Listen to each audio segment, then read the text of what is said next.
तो चलिए, अब हमने एक तो बात तय कर ली, what is success and how etcetera etcetera, लेकिन क्या ऐसे चीज़ें हैं जो सक्सेस के बीच में रोड़ा बन के सामने आती?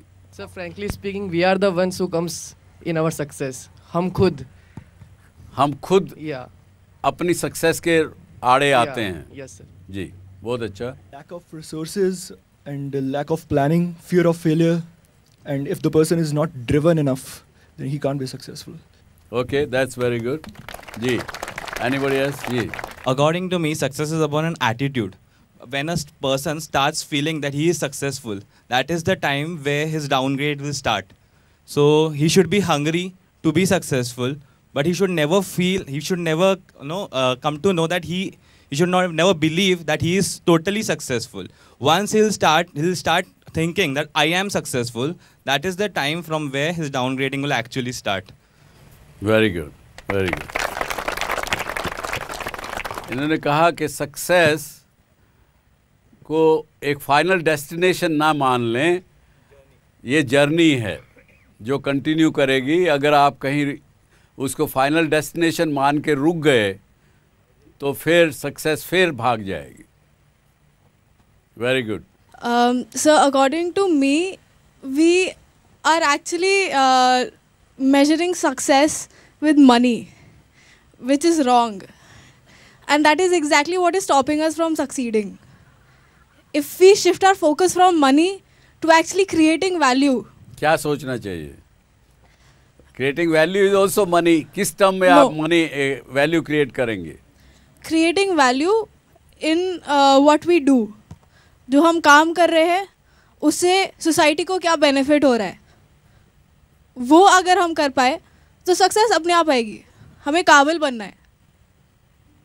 बहुत अच्छा विचार है, लेकिन अगर आपके पेरेंट्स जो आपको यहाँ पे खर्चा कर रहे हैं वो किसी और आशा से कर रहे हो तो सर उनको ये होगा कि बेटी पढ़े लिखेगी, कुछ आगे अपने लिए खुद कमाएगी, अपने परिवार के लिए कमाएगी, अच्छी पढ़ लिख जाएगी तो लड़का भी अच्छा मिलेगा, परिवार भी अच्छा मिलेगा।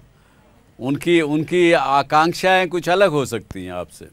सर फिर मैं उन्हें विनती करूंगी कि वो मेरी आकांक्षाएं को समझें। बहुत अच्छे।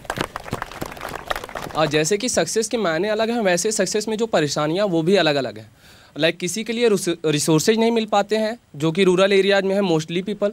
उनके पास टैलेंट तो है बट उनको जो है कि रिसोर्सेज नहीं है कि वो अपने आप को डेवलप कर सकें, नर्चर कर सकें।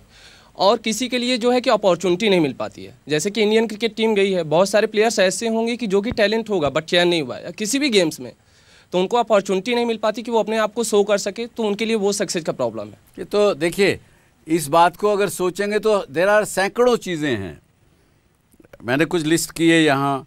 लेजीनेस है, lack of effort and dedication है, आदमी की ईगो, अपना अहम बीच में आ जाता है सक्सेस के। सबसे बड़ा है अगर कोई रुकावट डालने वाली चीज़ है तो ईगो, अहम। मैं ये क्यों करूं, मैं ऐसा कैसे करूं। अपॉर्चुनिटी आपके पास आई, आपके दरवाजे पे दस्तखत दी, पर आप सोए रहे, नहीं देखा आपने, पहचाना नहीं। Not enough support from the near and dear. जैसा आपने कहा कि आपके में टैलेंट है लेकिन चयन नहीं होता, अपॉर्चुनिटी नहीं भी मिलती हैं बहुत जगह। ऐसी बहुत सी चिट्ठियाँ मुझे आती हैं, वो कहते हैं कि साहब मैं बहुत कुछ करना चाहता हूँ लेकिन क्या करूँ, मेरे गांव में तो, मेरे शहर में जहाँ मैं रहता हूँ वहाँ अपॉर्चुनिटी नहीं है, लेकिन मैं अपनी जगह छोड़ भी नहीं सकता क्योंकि मेरे माता पिता हैं, मैं उनको छोड़ के जा नहीं सकता। अब क्या करेंगे ऐसी स्थिति में, क्या करेंगे?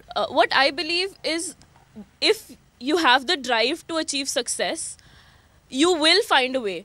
And as a friend said that you know once you feel you're successful, you stop there and then you can't actually achieve success. But what I believe is you should have tasted success once for it to drive you to be more successful and to lead you further on towards the path of success. Very good, very good.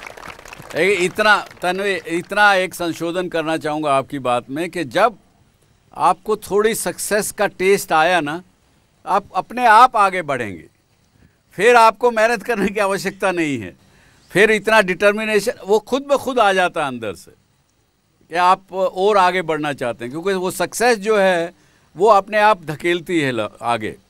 जैसा हमारे प्रधानमंत्री जी ने कहा ना कि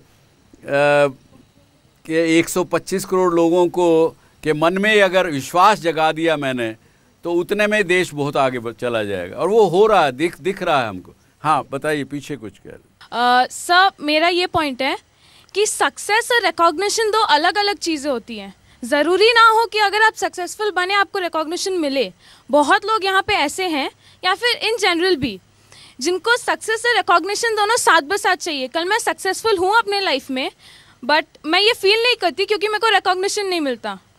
ज़रूरी नहीं है सक्सेसफुल हो आप और आपको रिकॉग्निशन भी मिले, यही मेरा पॉइंट है। नहीं, ये तो बात, ये गलत अपेक्षा है आपकी। यदि कोई व्यक्ति अपना, you are doing your best, you are giving your best at anything, किसी भी काम को जब आप करते हैं बड़ा ध्यान से, बड़ा विचार से, अपनी सारी ताकत लगा के उस काम को यदि करते हैं, और आपको पता है कि मैंने I have given my best shot, even if you have not succeeded, you are still a successful person according to my thinking. और दूसरा, एक बड़ी कोलोकियल उदाहरण है नॉर्थ इंडिया का, कि भगवान ने और कुदरत ने, जिसको जिस भी नाम से आप जाने, जिसको भी आप समझते हो, मानते हो, कुदरत ने कुछ चीज़ें अपने हाथ में रखी। उन्होंने कहा कि हान लाभ, जीवन मरण, यश अपयश, विधि हाथ, ये 6 चीज़ें कुदरत ने अपने हाथ में रखी।